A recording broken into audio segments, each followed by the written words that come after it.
The four sages of Duarte are said to have hailed from the Inner Rim world of the same name. It's unclear if these statues, cast centuries ago, were created on their homeworld or elsewhere, as the sages' philosophical views and legendary status traveled throughout the galaxy. Head bowed, hands clasped as if in prayer, the statue representing the ancient philosopher Sistros Nevet is an especially revealing relic of the Republic. It serves as a warning, sadly unheeded, of the imperial regime that would soon replace the long-standing democratic union of planets. This Nerenium statue, with its gleaming bronzium finish, a sinister monument to an arcane and ancient past, stood in the office of Supreme Chancellor Sheev Palpatine.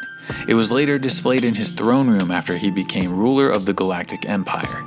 During Palpatine's days as a Supreme Chancellor, a much smaller version of Sistron's statue was perched atop the speaker staff carried by Mas Amedda, the Chagrian vice chair of the Galactic Senate during the Clone Wars. Amedda was one of Palpatine's chief advisors and remained faithful to him throughout his rule as Emperor. In life, Sistros was a Nuanese minister and lawmaker who was known to be an emotionless ruler. Cold and calculating, she was often accused of using her position during the formation of the original Galactic Republic for selfish ends.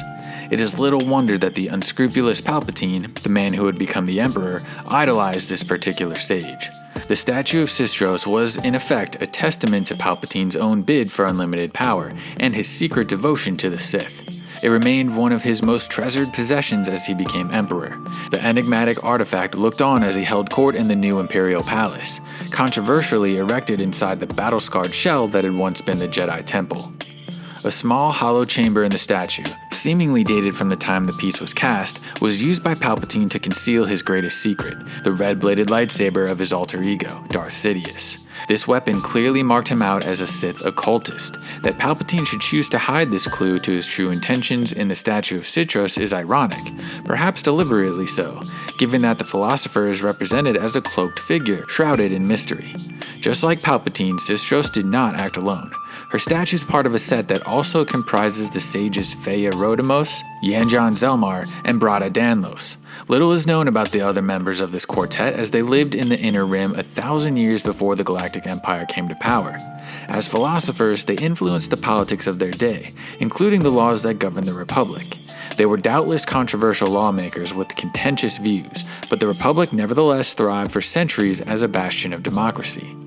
Unlike Sistros' elegant and mysterious depiction, like a goddess wrapped in fine cloaks with a hood to conceal her features, the other three sages are represented more clearly.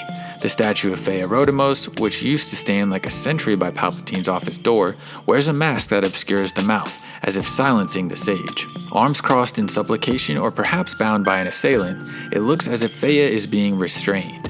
Yanjan Zelmar is depicted wearing a regal headdress and reaching inside one sleeve, as if seeking to locate some treasure or seize a weapon. Lastly, the statue of Brada Danlos appears to be wearing a helmet and holding a staff or sword-like weapon as if preparing to go to war. Frozen in time, the four statues of the sages of Duarte radiate a mysterious power. The precise nature of that power is up to the viewer to decide upon.